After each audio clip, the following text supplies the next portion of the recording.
जरूरी सूचना है आप सभी स्टूडेंट्स के लिए, स्टडी फॉर सिविल सर्विसेज का Android app Google play store में आ चुका है, उसको प्लीज तुरंत इंस्टॉल कर लीजिए। और अगर आप स्टडी फॉर सिविल सर्विसेज के सिर्फ ऐप से कोई भी कोर्स, कोई भी पीडीएफ परचेज करते हैं तो उसमें अप्लाई कूपन, अगर आप ज्ञान सर जो है आप उसमें अप्लाई करते हैं, ये कूपन कोड है, तो उसमें 20% फीस तुरंत माफ हो जाएगी, मतलब 20% डिस्काउंट तुरंत उसमें लग जाएगा।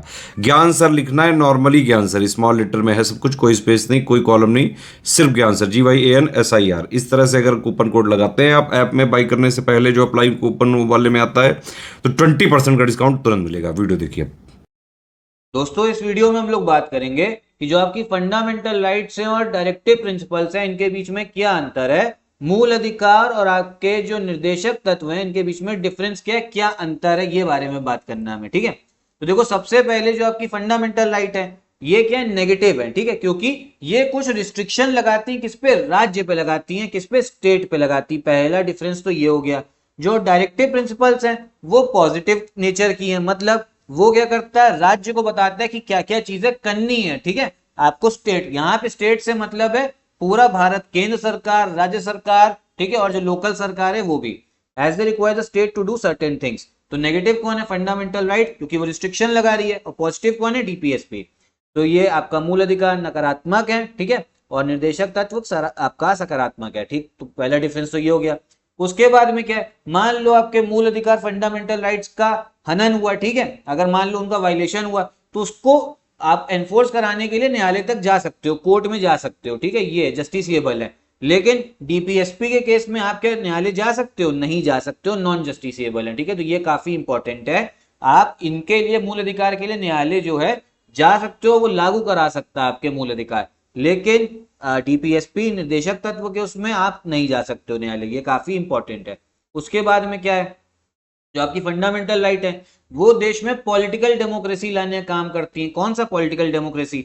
और जो डीपीएसपी है ये क्या करती है, देश में सोशल और इकोनॉमिक डेमोक्रेसी लाती है। ये क्वेश्चन काफी बार पूछा गया है कि इनमें से कौन सा ऐसा आपका fundamental right, DPSP, fundamental duty में कौन सी ऐसी चीज है जो सोशल और इकोनॉमिक डेमोक्रेसी लाती है। ठीक है, तो क्या लाते हैं, सामाजिक एवं आर्थिक लोकतंत्र। कौन, निर्देशक तत्व, क्योंकि वो इसी के बारे में ज्यादा बात करती है। और मूल अधिकार किस बारे में बात होता है, लोकतांत्रिक राजनीतिक व्यवस्था। ठीक है, इनका क्या है, जो आपका पॉलिटिकल डेमोक्रेसी है ना, ये वो लेके आएगी।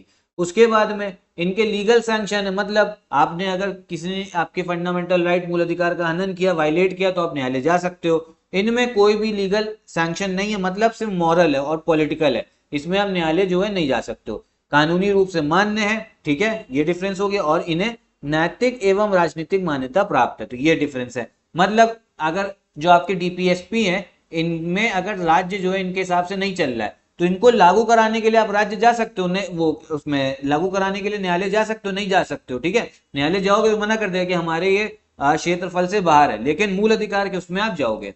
आगे देखते हैं, ये क्या, they promote welfare of the individual. ठीक है, जो इंसान है उसका भला चाहता है, और ये पर्सनल टाइप के होते हैं। लेकिन जो डीपीएसपी है ये पूरे समाज, पूरी जो कम्युनिटी है उसका वेलफेयर चाहता है। ठीक है, पूरे कम्युनिटी का वेलफेयर चाहता है।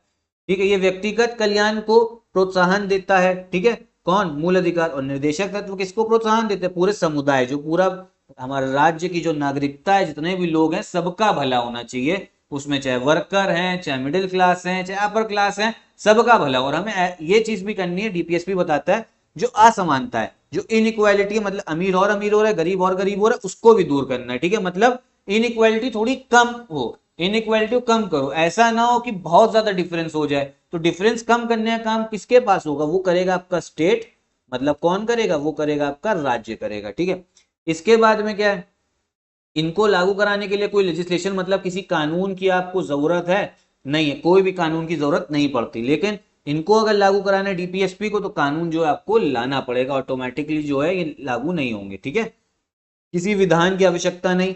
और डीपीएसपी निर्देशक तत्वों को विधान की आवश्यकता होती है।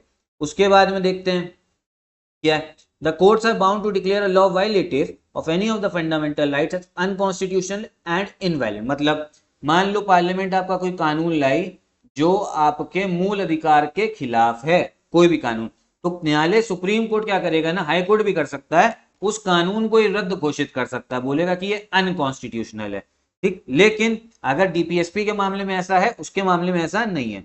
The courts can not declare, अगर कोई मान लो कानून ऐसा आपका सरकार ले आई, ठीक, वो अगर आपके डीपीएसपी के खिलाफ है, तो क्या न्यायालय, सुप्रीम कोर्ट या हाई कोर्ट उसको रद्द कर सकता है? नहीं करेगा, ठीक है, कुछ नहीं करेगा। However, they can uphold the validity of a law on the ground that it was enacted to give effect to directive।